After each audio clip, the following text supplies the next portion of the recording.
Brillanti Musicals, kull nhar ta' ħamis fit-8:09 dejjem fuq One.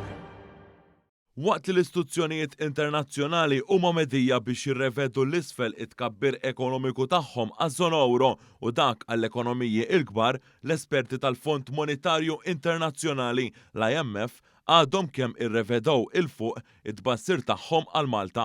Minkejja l-isfidi tas-sitwazzjoni ekonomika preżenti, l-IMF biddel it-tbassir ta' tkabbir ekonomiku għall-2023 minn 4% għal 6.2%. Minn barra hekk qed isostni li din is-sena l-ekonomija Maltija se tikber b'5%. Dan u madwar 10 darbiet ir-rata li l-istess esperti tal-IMF qed ibassru għaż-żona euro u l-maġġoranza tal-ekonomiji Ewropej. Fir-rapport annwali tiegħu fuq pajjiżna, l-IMF isostni li Malta esperjenzat irkupru impressjonanti mill-pandemija, dan filwaqt li nnota li tkabbir se jkun fost l-ogħla fl-Ewropa. Fost il-fatturi li waslu għar-rapport tiegħu l-IMF isemmi is-sostenn finanzjarju mogħti mill-Gvern kif ukoll id-deċiżjoni li jinżammu il-prezzijiet tal-enerġija u tal-fuel stabbli bil-maqlub għal dak li tajt l-oppożizzjoni, jiġifieri li skonta il-Gvern mhux imexxi il-pajjiż sew. L-esperti barranin qalu li d-direzzjoni politika ta' Malta mixja sew fuq rakkomandazzjonijiet passati tagħha.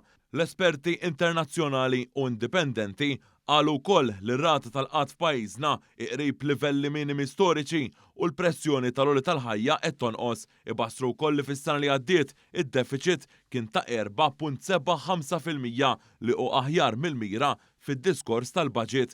Anke għas-snin li ġejjin jinsabu aktar pożittivi mill-Gvern u qed jistennew li fl-2027 id-deficit se jkun niżel taħt it-3%, mentri id-dejn nazzjonali se jibqa' dejjem taħt is-60%. Filwaqt li jinnutaw il-pjan tal-Gvern biex jonqos id-deficit, l-esperti tal-fond huma tal-fehma li s-sostenn fuq id-dawl u l-fuel għandu jitneħħa, dan l-aktar għax jikkonstitwixxi 40% tad-deficit, kif ukoll biskont l-IMF ikun hemm inċentiv għal inqas konsum ta' enerġija u mbottatura għal qalba ambjentali.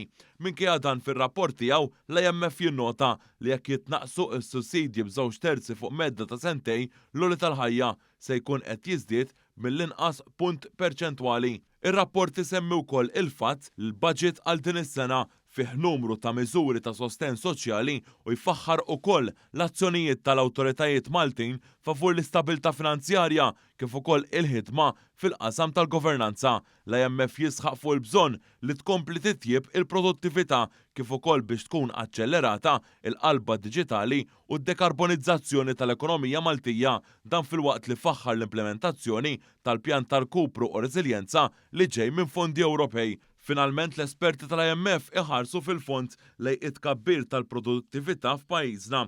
Isostnu li tkabbir akkumulat tal-produttività fid-dinja tax-xogħol kien ta' 20% bejn l-2004 u l-2022 imqabbel ma' 12% fl-Unjoni Ewropea. Filwaqt li l-oppożizzjoni ta' Bernard Grech issostni li pajjiżna għandu ekonomija ta' cheap labor, l-esperti internazzjonali jgħidu li tkabbir tal-produttività fl-impjiegi varjat 1.9% kull sena f'Malta, ferm ogħla minn pajjiżi oħrajn Mediterranji dipendenti fuq it-turiżmu. Anke fejn l-oppożizzjoni tajt li l-ħaddiema barranin naqsu l-opportunitajiet għal ħaddiema Maltin, l-IMF issostni bil-maqlub fejn jindika li l-ħaddiema barranin għenu biex il-Maltin jaħtfu opportunitajiet f'xogħlijiet li jħallsu aħjar. Dwar dan ikkumenta wkoll il-Prim Ministru Robert Abela fuq il-medja soċjali waqt li laqa t-tifħir tal-Fond Monetarju Internazzjonali tenna li l-għajnuna fis-settur tal-enerġija hi kruċjali. Kompla li huwa minnu li qed ninvestu ħafna biex ngħinu l-familji kollha kif tinnota l-IMF stess, però dan mhux se jwaqqaf xejn mill-investiment li qed inkomplu nagħmlu fil-pajjiż. L-istabilità hija s-serħan tal-moħħ tal-familji u n-negozji, għalhekk ħdimna u ġibna ftehim għal stabilità fil-prezzijiet ta' 400 prodott tal-ikel.